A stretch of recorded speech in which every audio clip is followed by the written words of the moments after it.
Thank you for your time this afternoon. What we are hoping to do is two things. First of all, speaking to colleagues in regional consortia a couple of weeks ago, they were identifying the same sorts of issues in terms of questions that were arising from schools and colleges and from schools. And we charge them with, or try and pull those together into a set of questions that's common across all of the regional consortia. And then we'll come and talk to you and just try and give you our perspective on some of the different points that have been raised. And I think it's important to say that what we're trying to do in going through some of these questions is we hope that we're just picking up on the extremes where there are problems that you might be identifying, and I guess where we can help in giving our perspective on how you might try and navigate some of those more difficult points if you've got them. But not everybody will have these issues. And hopefully, we're looking at the margins of things rather than the common experience for everyone. The other thing that we wanted to talk about this afternoon was just to go through the appeals process, because we have the appeals process. There's guidance coming out from WJEC on Thursday of this week, and that's operational guidance. And we're going to put out some information just ahead of that operational guidance, which is intended to position why the appeals process is the way that it is. So we thought this was a good opportunity to run through the appeals process with you. So if everybody's okay with that, I think that'll take about 40 minutes. And then hopefully there's a little bit at the time of time at the end for any questions that you might have for us that we can have a go at answering. If there's anything we can't answer now, we'll take a note of it and then we'll come back to you with answers. So hopefully that gives you a bit of an idea of how we're going to run this afternoon. So moving on. Richard, has my screen changed over so you can see the next slide now? Yeah, all good, thank you. Yeah, all good, brilliant. So I guess to begin with, we were thinking that there are three key messages that need to fall out of where we are at the moment and some of the concerns that have been raised with us. And the three key messages that we wanted to pull out were, first of all, around academic holistic judgment. So what are we trying to achieve this year in the determination of grades? Well, the answer is it's an opportunity for schools and colleges to exercise academic holistic judgment using and being supported by evidence that's available to give good, fair, reliable grades to learners. And of course, what you've got to do that is to be able to balance academic judgment with the evidence that's available to you.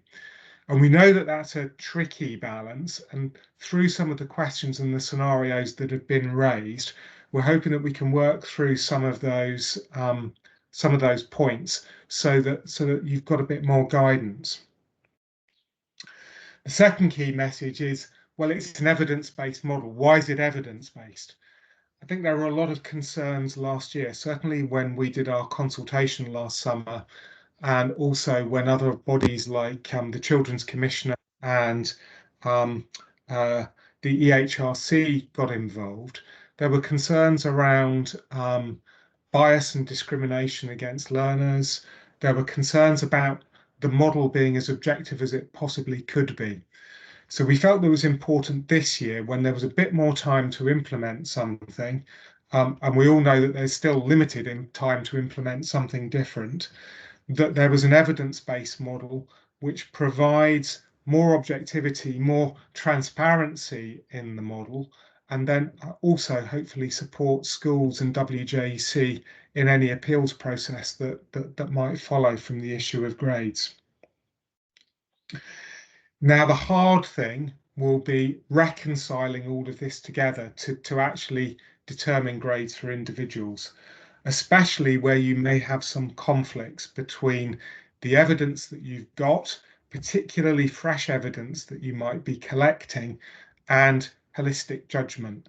And of course, in balancing all of this evidence together, you've got different forces sort of on you. So if we're thinking about assessments which might be historic assessments that you want to use as evidence underpinning the determination of grades, there can be issues there in terms of the learner's motivation and their commitment when they were undertaking those assessments, not believing them to be ones that would be high stakes further down the line. Learning continues. Learners, the archetypal boy that might be putting in a lot of effort towards an exam that counts, but might not put effort in beforehand. And I'm speaking from experience of my own number one son there, and probably myself as well. So, those sorts of things which you need to think about, along with, well, the evidence that is being collected now, there may be some questions being raised about that evidence and how reliable it is. So how do you bring all of those things together to underpin sound academic judgment, which is really what we're looking for, so that grades can be fair? So I'll move on. I'm going to split the questions. So these are the questions that have been raised through the regional consortia. We'll work through all of them, and then what we'll do is we'll do a short session on the appeals, and then maybe pick up questions once we've gone through those pieces. So I think my colleague Kerry is going to pick up questions 1 to 5, and then I'll pick up on the remaining questions, and then I'll hand over to Denver for appeals. So Kerry, can I hand over to you for the first questions? Hi everybody. I'll go through the questions. I won't read through what the answers are on the screen, because obviously you can read them yourselves. We'll just pick up on a few of the key points. And this first question, which Philip is taking me backwards to now, but the first question was about how you might come to an overall assessment when you've got lots of bits of assessment evidence. And really, the sort of introductory key messages that Philip just outlined will touch on those. Can I just check that people can still hear me?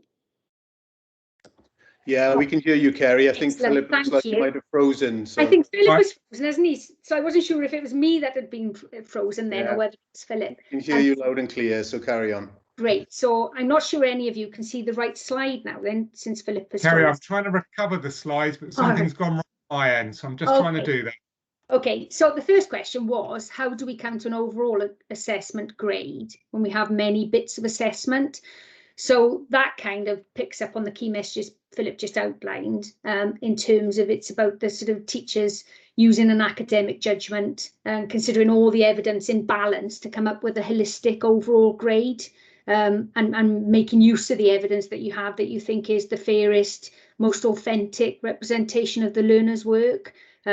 If the centre is in a position where they have, a number of pieces of evidence that they can choose, that's great in lots of ways, because it means that you can, make a judgment on a number of pieces. But about choosing the ones that you feel are most reliable, most authentic, and give a good breadth of coverage across the qualification. So that's quite a sort of a straightforward question, really. So if we go on to the next one, if my able assistant is back online. Oh yes, excellent. So question 2. Yep. Yes, that's weird. I've got question 2. So this is about where maybe there are groups of learners where attendance is a bit sporadic, or even if it's not about attendance, just engagement with learning for periods of time is sporadic. Obviously, the approach to producing the grade is the whole alternative approach this summer is flexible, and for good reasons. It wasn't too prescriptive exactly about what content learners would have had to have covered, because from the very start there was an acceptance that all centres were in different positions in terms of the degree of disruption they'd had in the autumn term. So the approach had to be flexible and allow for the fact that learners in different centres might have covered different combinations of work and potentially covered different amounts of work as well. But in WJC's guidance, they still talk about the fact that there does need to be sufficient breadth of coverage of the adapted assessment requirements. So it's really about centres then making a judgment in that context. we'd probably say that, you know, there's no hard and fast rule that some disengagement during a period of time in one area might mean that a learner could still get a high grade. On the other hand, if there was, you know, if there's limited evidence of performing in some key parts of a qualification, then that could then actually affect the grade that could be given. That does vary a little bit by qualification. There's some some subjects where poor performance evidence in a key component might then limit then what grade that learner could get, even if they've got a really high grade in a later component that they were assessed on. And again, WJC's guidance does give centres the scope to limit the grade that the learner might get if the coverage and the attainment demonstrated is in a really narrow area of the specification. But there is flexibility there in terms of how centres apply that. It's not a hard and fast rule where you can kind of try to proportion how much would warrant a difference in a grade. It does depend on what evidence the teachers have of which aspects of the qual in terms of what impact that might have then on the overall grade. Next question, please, Philip. So this is about where, we know lots of centres are making use of WJC's past papers for part of their assessments, perhaps more, at this time now, and we're using some of their own assessments sort of prior to Easter or prior to Christmas even.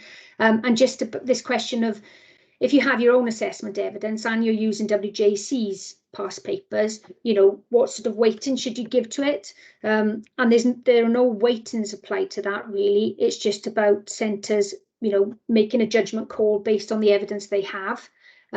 If a centre has a number of pieces of evidence, some have been centre designed, but they're still good pieces of assessment evidence that reflect, fair assessments of learners, then that might carry just as much weight as an assessment of a past paper task.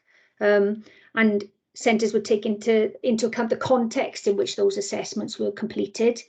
So in some ways, some centre assessments might actually, be stronger assessments of a learner's knowledge and understanding in a qualification. So there's no requirement for centres to feel like they have to give more weight to the performance in the past paper tasks that have been done more recently. Other assessment tasks can be just as valid in coming up with that judgment, as long as they were reliable tasks that were, that had some validity and some authenticity as well, and, provided a good assessment of some knowledge and understanding. But there's no requirement to have a greater weighting on assessments from WJC's past papers. Next question, please, Philip. So question 4 is about where, obviously in some qualifications, there's more past papers available than in some other qualifications. So the latter of the reformed quals, like A-level further maths, there might be fewer past papers that schools have been able to use. So it would be totally right then that centres have used more of their own assessments or devised their own assessments, and they are using those.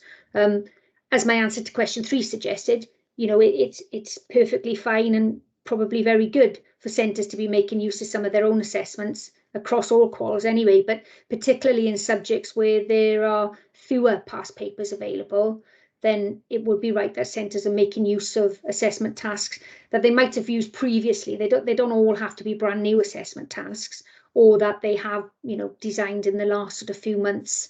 WJC has published their assessment creation tool, which just gives some guidance on, producing reliable, valid sort of assessments, but centres may well have good assessments that they've already used in previous times to assess learners along the way, and that's fine again. Question 5, please, Philip. And question 5 then is about maybe, again, this relates to where I started in question 1, I think, really about the flexibility that is needed depending on the level of disruption schools have experienced. So obviously since September, different centres have had different levels of disruption due to COVID. And even, on the return to school after Easter, we're aware of the fact that some schools, almost immediately had some year 11 learners that were out from school and so on. So this does vary from centre to centre. So there has to be the flexibility in the approach that potentially if learners are away from centres and maybe have limited assessment evidence up to now, then centres would need to use assessment evidence that they've produced at home. obviously, probably most people would prefer to have evidence that has been produced, within the centre, because it's easier to authenticate that work as being the learner's work and being a fair representation of the learner's work. But so that learners aren't sort of disadvantaged through being in the process of being at home, then centres, do need to have the flexibility to allow evidence that's being produced at home. But in that context, then the teacher coming up with a grade judgment might take that into account. Maybe that task would be changed to being an open book task, for example, because realistically you couldn't police, it by saying, you can't use resources. So it might then be better to adjust the task slightly, allow learners to make use of resources when they complete the task, but then take that into account when you make your judgment then of what performance that demonstrates. So there's flexibility in that approach. So I think that's all of my 5 questions. So it's on to question 6 for you, Philip. Thanks, Kerry. We'll play tag. So the next question that was raised was around the different conditions under which learners might be experiencing assessments over this next 6 weeks.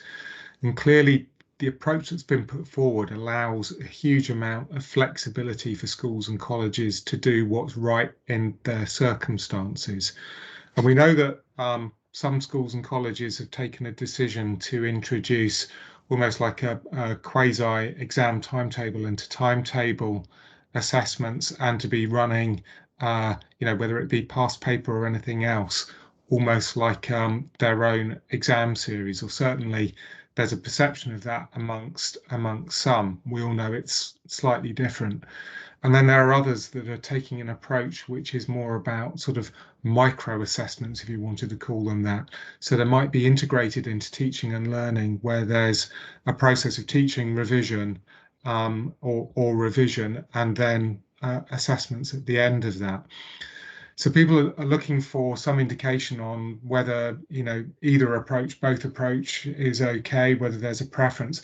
The simple thing is that, schools are at liberty to approach collecting the evidence in a way that they see as fit for their learners and most appropriate for their learners. It's important to ensure that the evidence that you're collecting is a fair reflection of the learner's own work.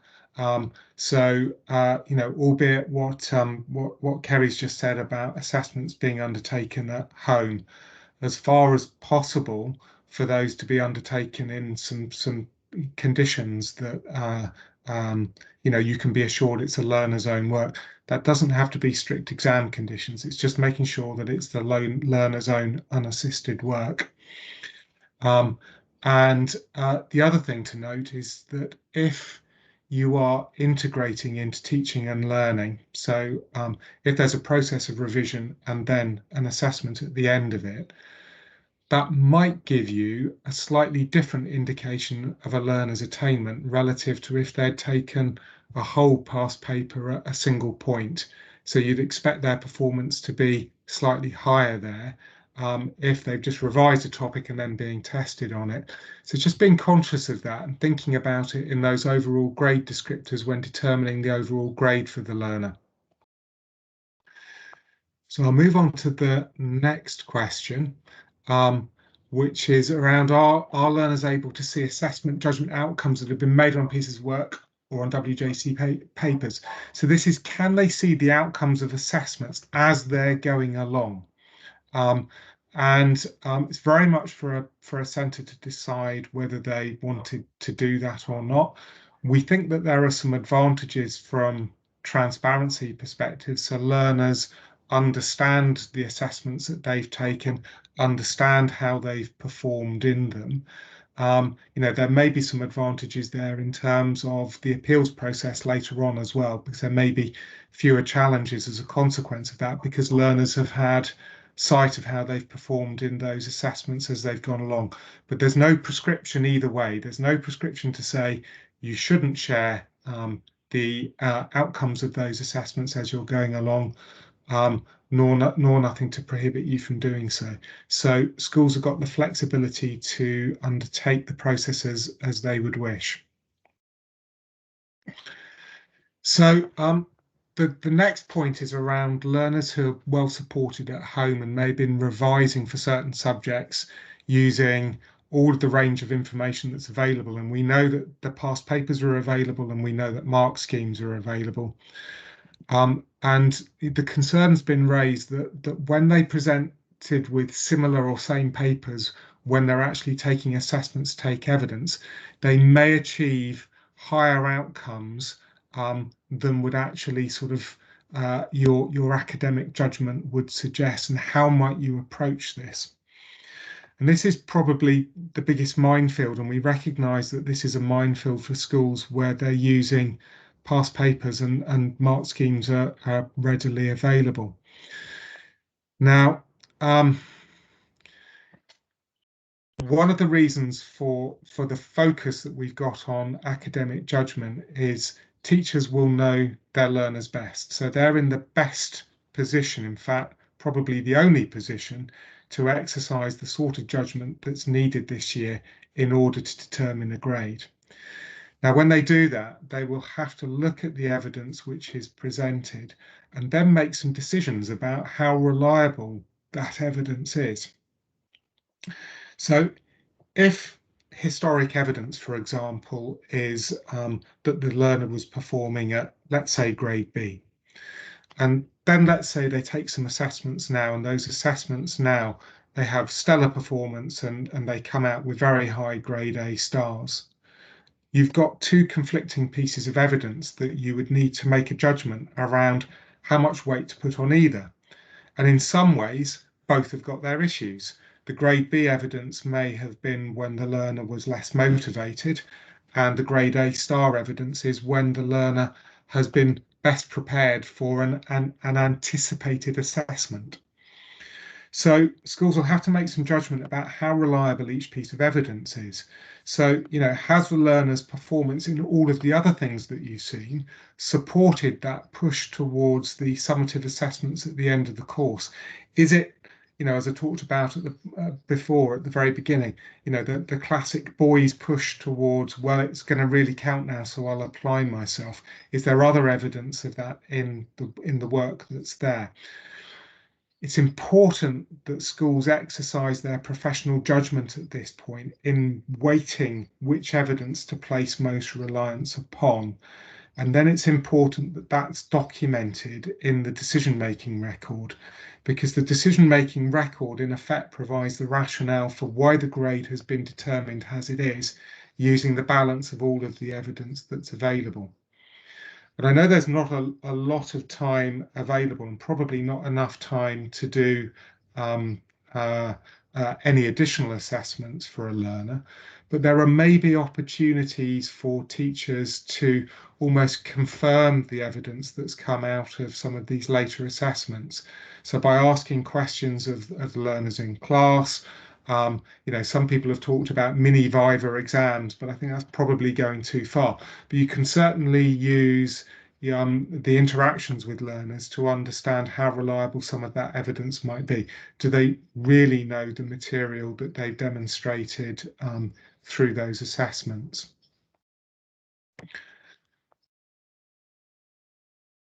So the next point that was raised with us was around how you might get some learners who have really accelerated their learning in one or two subjects because they've remained very engaged with those subjects while distance learning has been going on. And I guess, again, experience that we've all had is that some learners are very engaged with certain subjects, their favourite subjects, and where they've got more freedom potentially through home learning, they may have been putting more effort into those subjects which are their preferred ones. And those might actually have accelerated their learning quite considerably in those areas. So the concern there is that the past paper evidence, or past assessments, sorry, maybe aren't indicative of their level of attainment as it is now. And, is it enough now to have a few pieces of evidence which support a grade which is maybe higher than the older evidence would support? And I think our view there is that first of all, there should be a separation between the performance in individual subjects and other subjects, because a learner may have a typical sort of performance profile. That shouldn't play into the determination of grades now.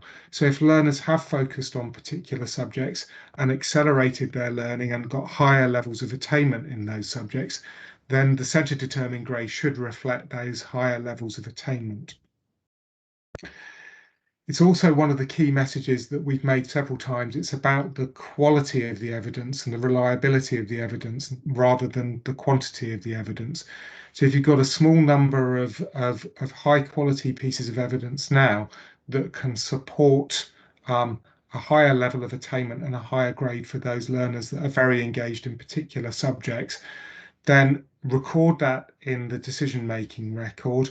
Make sure that there's a good record of it. Make sure there's a rationale that explains why a higher grade is being awarded and how weight has been placed on that later evidence, because that seems to be a more reliable source of evidence for the learner's level of attainment at this point in the course. So it's about quality, it's about thinking about subjects individually, and it's thinking about what, again, comes back to this academic judgment and your understanding of the learners and how they might have performed. And then the last question, I like the fact, Kerry, that I've got all the really long questions to answer, but paraphrasing this one, it's around how do you look at the overall outcomes? So I think this is a question that's come from some heads of departments into the regional consortia that are concerned that the pressure may be applied from within the senior leadership group within the school about their outcomes if their outcomes are looking high relative to previous years. And I think here what we want to get across is there is no ration system. There's no quota of grades this year. What we're looking to do is we're looking to ensure that learners get the grades that they deserve and that reflect a fair measure of their attainment. Now, starting from the bottom up, if teachers and departments are looking at their grades and pulling their grades together, they'll then go through their internal quality assurance processes to make sure that there's consistency in the judgments that are being made. Now, I think it's reasonable that most people would look back at historic performance at that point anyway, to look at the grade profiles and look at whether they are representative of the cohort. Now, in that, if the cohort is a stronger cohort, you'd expect to see higher performance. That supports the award of higher grades. I think what we'd expect senior leadership teams to do is to appropriately look at the results that are coming out, understand the learners, understand whether the grade profiles are appropriate or not, understand whether you could reflect those in the rationales that you'll be producing about your overall outcomes at each qualification type, and really just make sure that the learners are getting the right grades. So I think that the thing that we want to get across here is there isn't a quota system. There is a process that's been introduced around explaining atypical results, but that's not a ceiling, that's not a target, that's just a point beyond which the explanation becomes more important, and where if the rationale causes concerns to WJEC, they may wish to have a professional discussion with the school to talk about the outcomes. So we really want this to be built up from the departments and a strong reliance on the school's internal quality assurance processes to ensure consistency and to ensure appropriate challenge. So I think that takes us through all of the questions that were raised of us, and there's an opportunity for some more questions at the end, hopefully. We'll move on now to the appeals process. As I mentioned at the very beginning, WJEC are releasing some operational guidance on appeals on Thursday. We're also going to be putting some information out that's sort of explaining the rationale behind the appeals process this year. So I'll hand over to Denver and onto the first slide for you, Denver. Thank you, Philip.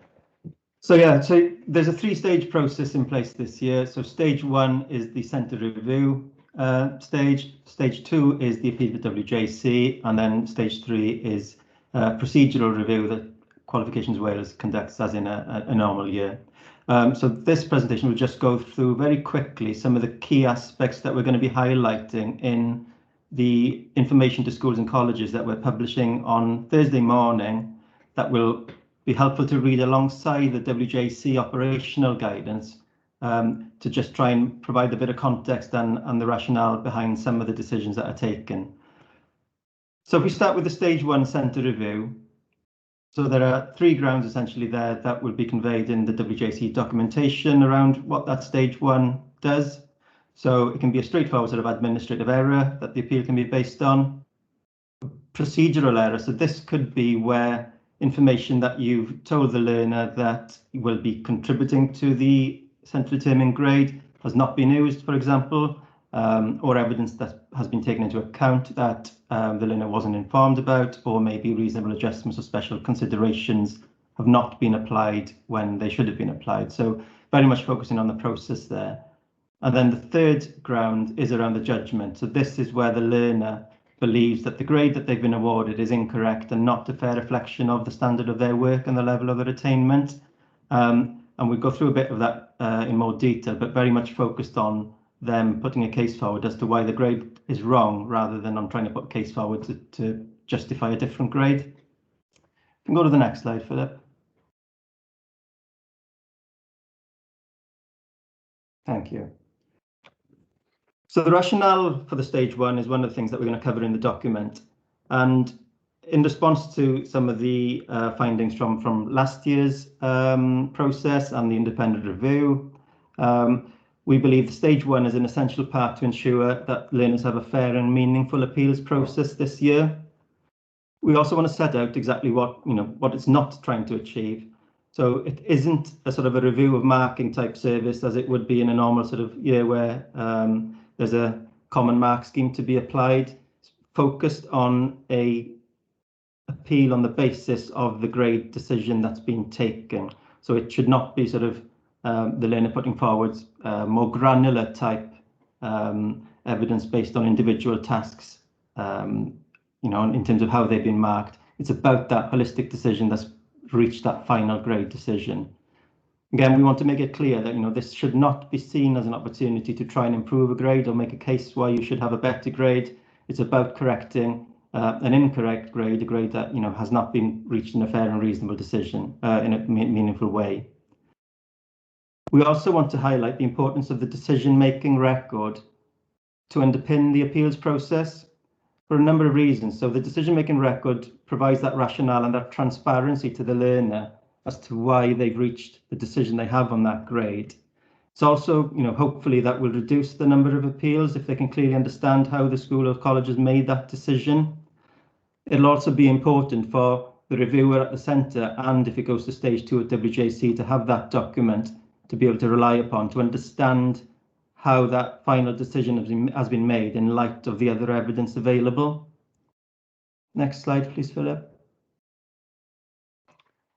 So I guess some of this will be new to you today, so happy to take some questions later. So the timescales for submission of the centre determined grades is open until the 2nd of July, and that opens from sort of mid-June. Centre determined grades will need to be shared with learners by the 30th of June at the latest to enable that centre review process to take place. There will be an amendment window to submit amended grades to WJC that will run up to the 20th of July. So we've tried to build as much time into the process as possible to allow for this important aspect to take place. There are some steps within that process, again, which we're issuing some guidance on in terms of how much time needs to be provided to learners to request particular information. So from the point of receiving their centre determined grade, if you're not planning to, as a school, to provide the decision-making record proactively to all learners, then you need to give learners a minimum of 48 hours on which to request that information. Learners may also want to request other information as well as the decision-making record, which I'll come on to on the next slide. But also then once they've got all the relevant information on which to base the decision, they need to be given 5 working days to submit that review to the centre. If you just go on to the next slide, Philip. So in terms of the evidence that learners can request, any evidence that's relied upon as part of the decision-making record, so that includes sort of the assessment evidence completed or any records that are referred to, needs to be made available to the learner if they request that information as part of the review and appeal process. So I think the important thing here is that centres need to start to think about how they will be sort of collecting that information, how to store it and how it will be shared with learners should they request it. Likewise, it will need to be shared with WJC if it progresses to stage 2 for them to be able to make that judgment on the reasonableness of the grade. Centres can refuse unreasonable requests for evidence, but there needs to be a good case why that would be in terms of protecting yourselves from any challenge later on. So any information that isn't directly relevant to the decision, you could say, well, information you no longer hold, information the learner's already got, or information that is not part of that decision, you can make a legitimate case to refuse that information. I think the point behind this is, this is an area where we've put a lot of consideration, a lot of discussion into it in terms of what evidence a learner can request. There's a fundamental sort of legal position here in terms of protecting the system, both in terms of fairness to learners, in terms of having access to a fair, meaningful appeals process, having sight of information on which a decision about them is made, but also then in terms of protecting the school from potentially refusing requests that then are challenged and potentially upheld on a legal basis. So we're trying to position this to help schools and colleges as well as make sure that the process is fair for learners. Can go to the next slide, Philip. So yes, just to touch on that really, we've taken a fair bit of legal advice through the development of the appeals process to try and make sure that the process is both fair as well as protecting schools. And those sort of timescales that we've got in there and the advice that will be in the document about the reasonable request for evidence are all part of that package really, to try and make sure that there's a procedural fairness to the appeals process this year. Next slide, Philip. So if you move on to the stage 2, the appeal to WJC, so there are 2 main grounds there. One is a procedural failing on behalf of the school, and the second then is an unreasonable academic judgment. We just want to make it clear about the difference there between the judgment review at the first stage centre review and the appeal to WJC. So because of the variety of approaches and the flexibility in the system this year, and there being no sort of standardised assessments, the centre is the only place really that the review of that holistic judgment at a sort of a fine level of detail can take place. So that review of, have we given the candidate the right grade? Is the evidence more supportive actually that we should have given them an A rather than a B? Those sorts of decisions at that fine level can only take place at the centre. The unreasonable academic judgment is a much higher bar and is very much a case of that the evidence in no way supports the decision that's been taken and that no other centre behaving reasonably could have reached that same decision.